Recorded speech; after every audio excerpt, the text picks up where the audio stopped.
Hi friends, welcome back to Moni Spicy Kitchen. இன்னைக்கு நாம என்ன ரெசிபி பார்க்க போறோம்னா ரொம்ப டேஸ்டியான, அது மட்டும் இல்லைங்க, ரொம்பவே உடம்புக்கு ஆரோக்கியமான ஒரு ஸ்வீட் தான். இது வந்து குழந்தைங்கள்ல இருந்து பெரியவங்க வரை எல்லாருமே சாப்பிடலாம். ரொம்ப நல்லா இருக்கும். இதுல நம்ம சுகர் எதுவும் பயன்படுத்தாம நாட்டு சக்கரை யூஸ் பண்ணி தான் பண்ணிருக்கோம். அதனால ரொம்ப ஹெல்த்தியான ஒரு ஸ்வீட் கூட. இது வந்து நம்ம நிலக்கடலையில் தான் இன்னைக்கு இது வந்து ரெடி பண்ணி வச்சிருக்கேன். இதுக்கு தேவையான பொருட்கள்னு பாத்தீங்கன்னா ரெண்டு பொருள் தான். சோ கண்டிப்பா நீங்க வந்து செய்யலாம். இப்ப வாங்க இது எப்படி செய்யலாம்னு பார்க்கலாம். அதுக்காக ஒரு கடாய் அடுப்புல வச்சுட்டு இதுல 1 கப் அளவுக்கு நிலக்கடலை இத வந்து நல்லா ரோஸ்ட் பண்ணி எடுக்க போறோம். நல்லா ஹை ஃபிளேம்லயே வச்சுக்கோங்க. வச்சுட்டு தோலோட நிறம் பாத்தீங்கன்னா லேசா வந்து ஒரு கருகின நிறம் வரணும். அது வரைக்கும் நல்லா இந்த மாதிரி வறுத்தெடுங்க.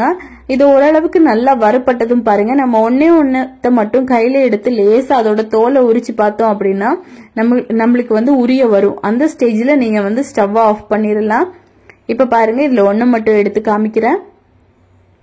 நம்ம இந்த மாதிரி கை வச்சு இந்த மாதிரி உரிக்கும் போது சூப்பரா வரும். இப்ப இதை அப்படியே ஒரு தட்டுல மாத்தி நல்லா ஆற விட்டுடலாம்.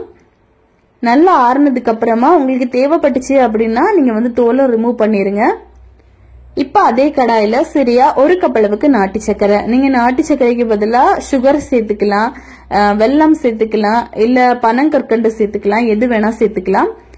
இப்ப இதுல ஒரு 1/4 கப் அளவு தண்ணி சேர்த்து நல்லா வந்து இதை காய்ச்சி எடுக்க போறோம். இப்ப இது ஒரு பக்கம் காயட்டும். அந்த டைம்ல நம்ம நிலக்கடலை ஆற வச்சு வச்சிருக்கோம்ல, அதை வந்து பாத்துடலாம். லேசா இந்த மாதிரி கிளறி கொடுத்துட்டு லோ ஃபிளேம்ல வச்சிருங்க.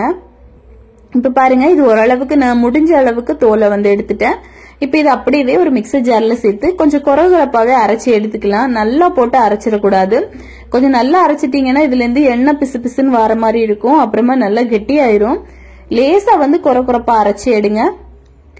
இங்க பாருங்க, இந்த மாதிரி நம்ம எடுத்து பார்க்கும்போது ரவை இருக்கும்ல, அதே ஒரு பக்குவத்துக்கு இருக்கும். இப்ப இதை மாத்தி வச்சுட்டு பாகு பதம் வந்து நம்ம செக் பண்ணி பார்க்கணும். இங்க பாருங்க, இப்ப இது நல்லா கொதிச்சிட்டு இருக்கு. இந்த ஸ்டேஜ்ல நம்ம வந்து பாகு பதம் வந்து கண்டிப்பா செக் பண்ணணும். லேசா இந்த மாதிரி கலந்து கொடுத்துட்டு பாருங்க, லேசா நம்ம கையில இந்த மாதிரி தொட்டுட்டு கையில 2 விரல வச்சு இந்த மாதிரி அழுத்தம் கொடுத்து பாத்தீங்கன்னா ஒரு கம்பி மாதிரி வந்து உடையும். இதுதான் கரெக்டான ஒரு ஸ்டேஜ். இப்ப வந்து நம்ம அரைச்சி எடுத்து வச்சிருக்கோம்ல அந்த நிலக்கடலை மிக்ஸ், அது எல்லாத்தையும் இதுக்குள்ள சேர்த்துருங்க. இனிமே லோ ஃபிளேம்ல தான் வச்சிருக்கணும். ஹை ஃபிளேம்ல எல்லாம் மாத்திராதீங்க, கருகி போயிடும்.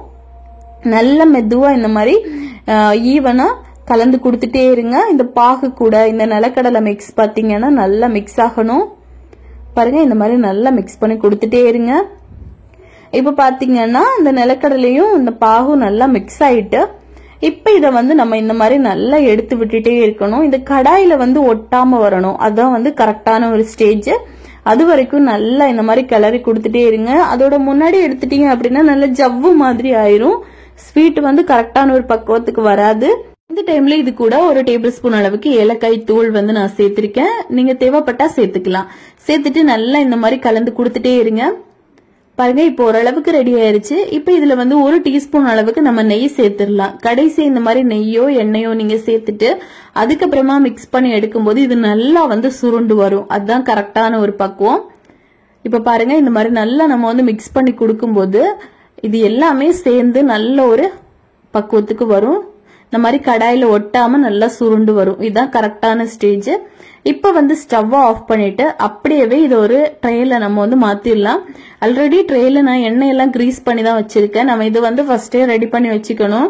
ஏன் அப்படின்னா இது சேர்த்ததுமே இது செட் ஆக ஆரம்பிச்சிடும். இது வந்து சீக்கிரமா செய்யக்கூடிய ஒரு ப்ராசஸ். நம்ம இந்த மாதிரி சேர்த்துட்டு உடனேவே ஒரு ஸ்பூன்ல கொஞ்சமா நெய்யோ எண்ணெயோ சேர்த்து இந்த மாதிரி நீங்க மிக்ஸ் பண்ணி கொடுத்தீங்க அப்படின்னா தான் அது ஒட்டாம ஈஸியா நம்மளுக்கு ஈவனா ஸ்ப்ரெட் பண்ண வரும். இந்த மாதிரி நல்லா ஸ்ப்ரெட் பண்ணி எடுங்க. அதுக்கப்புறமா உடனேவே கட் பண்ணிடணும். அதுக்கும் டைம் விட வேண்டாம். உடனேவே இந்த மாதிரி கட் பண்ணிருங்க. இல்ல அப்படின்னா உங்களுக்கு கரெக்டான ஷேப்புக்கு கட் ஆகி வராது. ஒரு 5 நிமிஷம் விட்டுட்டீங்கன்னாலும் உடனேவே செட் ஆயிரும். இது வந்து சீக்கிரமா செய்ய வேண்டிய ஒரு ப்ராசஸ். இப்ப நம்ம தேவைப்பட்ட ஷேப்புக்கு கட் பண்ணி எடுத்துக்கலாம். இப்ப ஓரத்தை அன்னிவனா இருக்கக்கூடிய போர்ஷனையும் நம்ம வந்து இந்த மாதிரி கட் பண்ணி மாத்தி வச்சிடலாம். இப்ப அவ்வளவுதான், சூப்பரா ரெடி ஆயிருச்சு. இது உடனேவே செட் ஆயிரும். நீங்க உடனேவே எடுத்து சாப்பிடலாம்.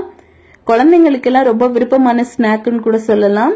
இது வந்து அவங்க ஸ்கூல் விட்டு வரும்போது இந்த மாதிரி ஒண்ணு எடுத்து கொடுங்க. அவங்க உடம்புக்கும் நல்ல ஹெல்த்தியா இருக்கும்.